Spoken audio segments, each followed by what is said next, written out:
Welcome to the Introvert Sisters, the podcast by introverts for introverts, hosted by Sharon and Lisa, two INFJs with a lot to say.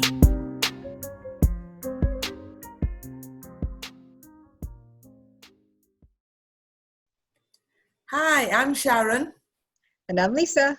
And together, we're the Introvert Sisters. Welcome back. Welcome, welcome, welcome.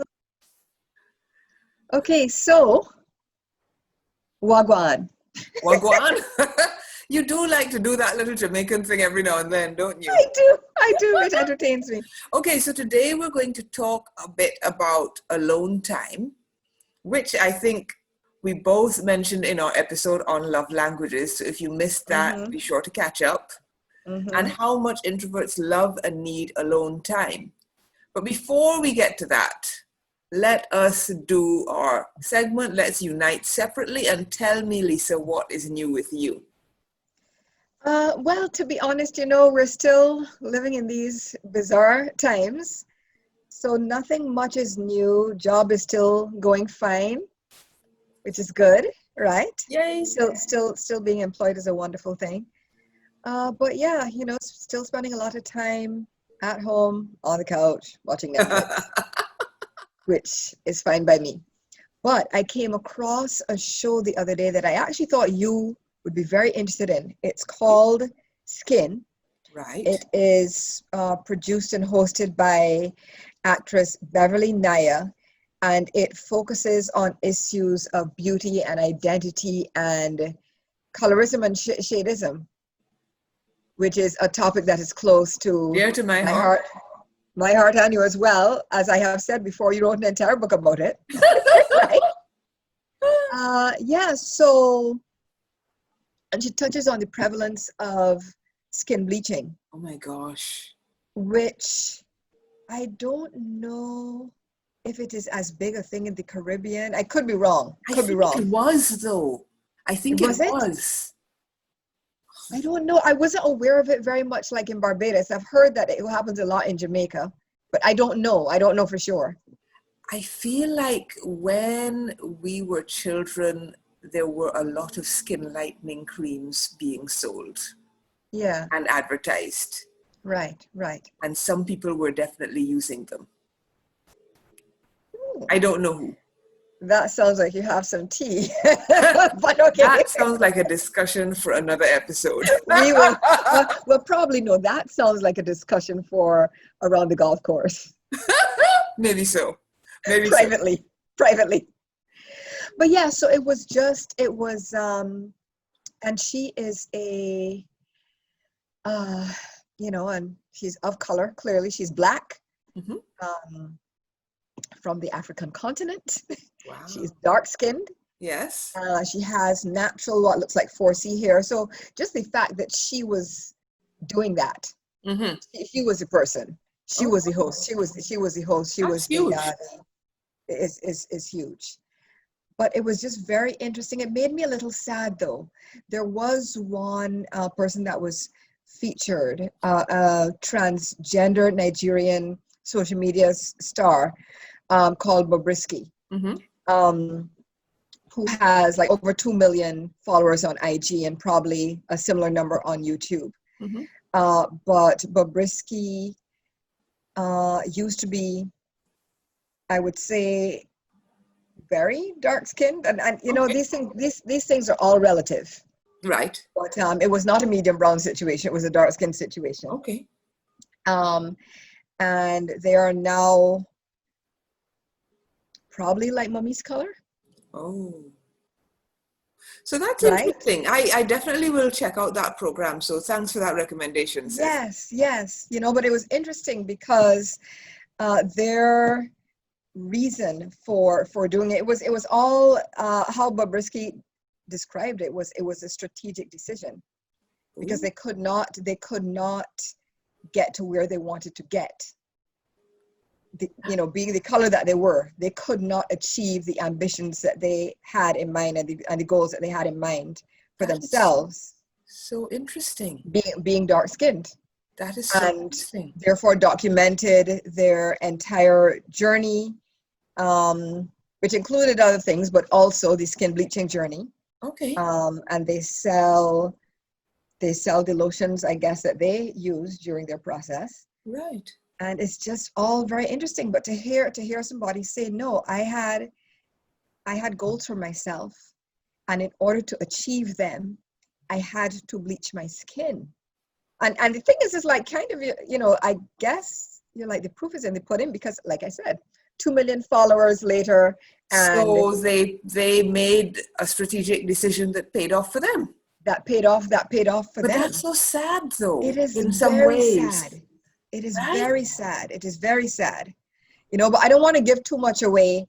It's been out for a while at this point, but I don't want to give too much away. But that was very interesting. When you have watched it, definitely let me know what you think. We will have some discussions. Yeah. Because I remember a quote from my book was that someone said that they didn't consider that having lighter skin meant that the person was more beautiful.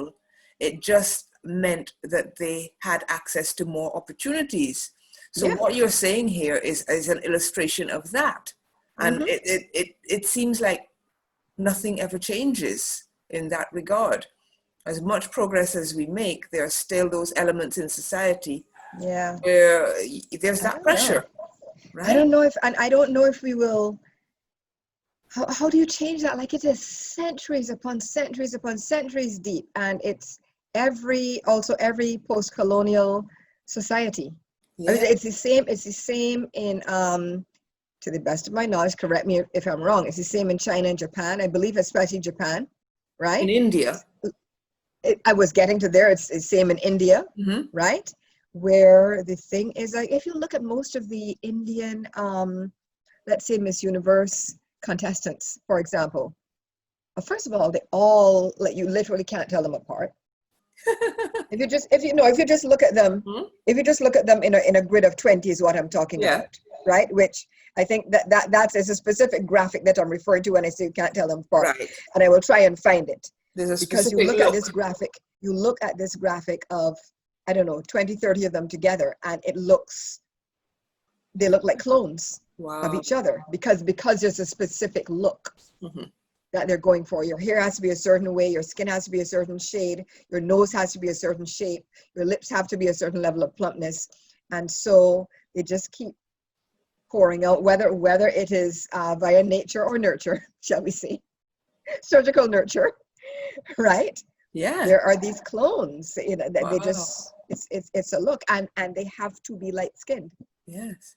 But it's interesting, actually, because one of the things that I've been doing is, as you know, I've been writing more about issues around racism, and that led to an opportunity to take part in the Rise and Shine radio show and podcast, and the episode will be live by the time our podcast airs. And so I was talking about freelancing, racism, and fulfilling your purpose. So, it was a very interesting hour.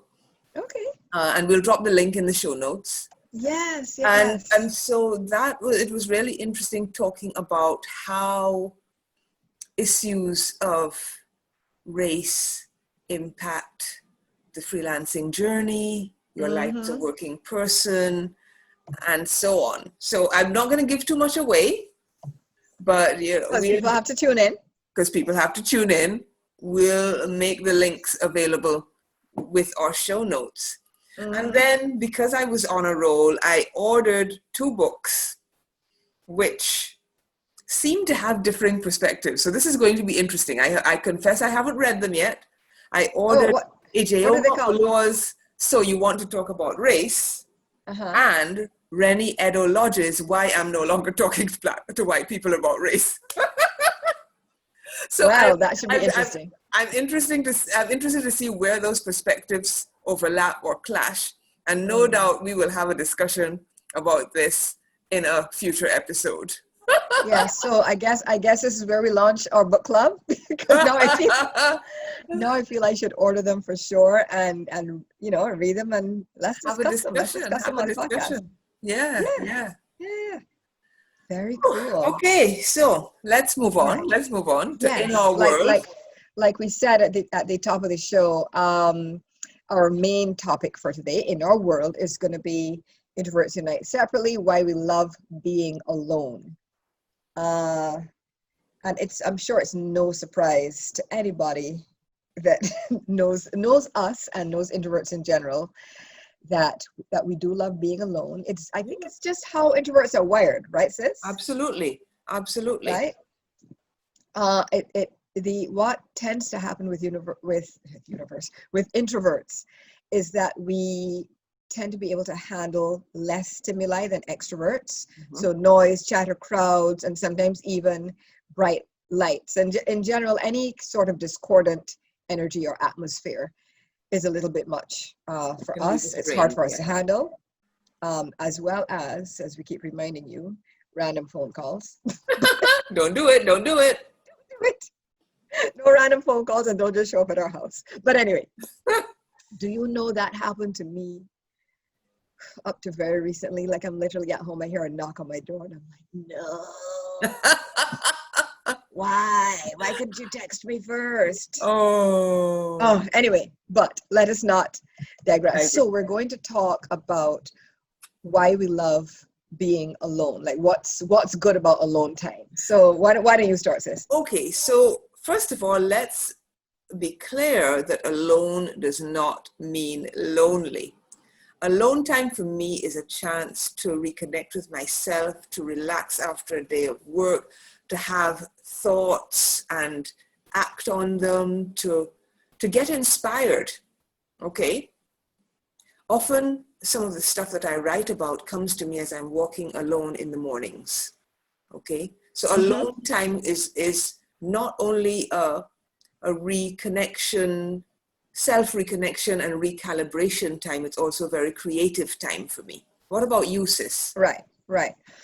Same here. For alone time for me is decompression time, especially after peopling, after work, being in any kind of a crowd. You know, I've been known to walk into a store, you know, some of these stores like in Manhattan where like it's just, you know, they're playing that loud bumping music. I mean, clearly it's not catered for my generation, which is fine. Yeah. But sometimes I need stuff that people not of my generation use. So I go into one of these stores and there's this loud bumping music and I just can't, I can't take it. There's too much music, too many people. And so I need to, after an experience like that, I need to decompress and recharge. And, you know, for me, it's not a withdrawal. It's more of a recalibration so that I can get myself back to center. Yes. And so it helps me be a better me. Very important, very important. Right? So like, so how do you actually use your alone time? I know it's something that you love, but like, what are the specific things that you do when you're alone? Well, one of the things that I do is I read. And the interesting thing for me about reading is that I can be a room full of people. And if I get lost in the book, I'm not going to hear what's going on. So going into a book is a good way to get alone time, even in the midst of people. I'm feeling attacked. Y'all, she will not hear you. She will not, because she has not heard you, she will not respond like she is lost. She's drowned in the book. Gone. Not present. I problem solve. Which happens to me as well, but just not to the same degree as to you. No. It's strange, you know. People will say, finally get my attention, and then have to repeat what they said because I did not hear a thing. I was deep in the book. Yeah. I use alone time for problem solving, not necessarily always intentionally. It's sometimes just letting your thoughts flow and seeing what evolves. Yeah. I use it for writing sometimes or editing work that I've written. I use it, as I said, to get inspired. And having time alone makes it easier for me to focus. I am not that person that needs a lot of background noise in order to get something done. Okay. I am not going to be sitting there with the television on. I may not be playing music. And if I am playing music, it's going to be instrumental because lyrics tend to work their way into my writing somehow. Do you know, can I just say, I have tried to explain this to people at work so many times, you know, like you're in an open plan office, it's too loud. you can't get anything done, people say, oh, why don't you put in your headphones, or why don't you listen to this, and da, da, da. You know, and it's like, okay, yes, you can. But definitely, if you're listening to something, or if you're listening to music specifically, it has to be instrumental. Absolutely. If it's anything with lyrics, it's a done deal. Yeah, so, being alone makes it easier for me to focus, and it makes me feel happy and peaceful and free and a good version of myself. What about you? How do you use your alone time? Well, I watch TV. I just, I sort of, I guess it's a way of numbing myself almost. Like I really often feel overwhelmed, more so pre-corona than now. Mm-hmm. Pre-corona, that is to say, working in an office around people, commuting, being on the PATH train or the subway constantly. And so more so then than now, I watch TV as a way to, more so now than then, I watch TV as a means to sort of decompress and numb myself from the overwhelm of that. Yes. I walk my dog, which is lovely. He, of course, dogs are just like the most wonderful creation. He is more than happy to spend time with his mama bear, right? And, we make sure to avoid people. He is much more into people than I am. Well, he's a dog. He loves people. No, all dogs do not love people. No. Trust me. But no, he believes that everybody is an amazing being and they need to say hi to him. Well, somebody has to believe that, right? No, they don't. So are you saying that your dog is an extrovert? He is. Oh, wow. That's interesting. Actually, no. I believe him to be an ambivert. Oh. I believe him to be an ambivert because he is more than happy to spend time just here with me on the couch. That's fine, no problem. Okay. I've had dogs before where they're like, okay, are we going to do something? Like, what's going on here? Why are we not doing something? Are you just going to sit there all day? Yeah, huh? That's interesting. Yes. Personalities. Right, but he is more than happy. When we're chilling hard, he's chilling hard. But when we're outside and there's people, he wants to talk to everybody. Anyway, so introvert, ambivert. I also, like you, I write, journal, read, meditate, and it just, all of those activities, and sometimes even just sitting here, just absorbing the quiet. I love being up very, very early in the morning before the world, right? Yes. Isn't it the best? Oh my gosh. Oh girl, between like around between 4:30 and 5 in the morning, depending on where you live, you could even drag that out to 6 or 7, but definitely 4:30, 5:30. Well, right at the moment, it's the time of year where it starts to get light early. So I can actually be out and walking by 5:15 in the morning, and the air is fresh and there aren't many people out there. And, it's, and I get so inspired. The world feels like there's possibility. Yes. Mm-hmm. Yes, exactly.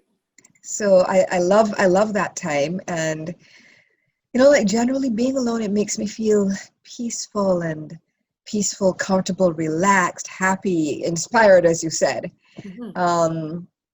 And more importantly, I feel free from the pressure to be somebody else, act like somebody else, appear to be extroverted, which again is often so necessary in the workplace. It can be. And it's something that we've discussed many times where you have to put on this extroverted personality to even be accepted or respected or spoken to. Yeah. So it's my freedom. Being alone liberates me from that, which is wonderful, because then you can be authentic. When you're being authentic and you're centered and you're being true to yourself, you're going to feel better. Exactly what I was going to say. Alone time for introverts gives us the freedom to be ourselves. Right? Yeah, and being yourself, I think overall, is, I think the phrase you used before is, it makes you a better human. Yes. It makes you better, or it makes you at least feel like one. Which hopefully is one and the same. Indeed. So that is why introverts love being alone, people. And again, thank you for tuning in. Tune in to, go back, take a listen to some of our old episodes, some of our previous ones as well. And, listen in, subscribe, and share write your a review, views. and share your views. Let us know, the ones of you who are introverts, let us know how you feel about alone time. The ones of you who aren't introverts, if you're extroverted, let us know if, is it hard for you to spend time alone? Is it hard for you to be quiet? Like, we want to know. We want to hear from you. Yeah. Connect with us on social media, via our blog. Just tell us what you're thinking, people. Okay? So, and on that note, we're wrapping another episode of the Introvert Sisters. Thank you for tuning in. Peace out. Bye.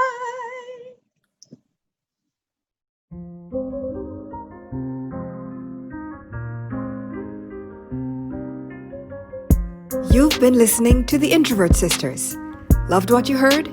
You can catch all our episodes on Apple Podcasts, Spotify, SoundCloud, and all other major platforms. Subscribe, rate, and write a review. Find us online at theintrovertsisters.com and follow us on Instagram and Facebook at The Introvert Sisters. See you next time. Peace.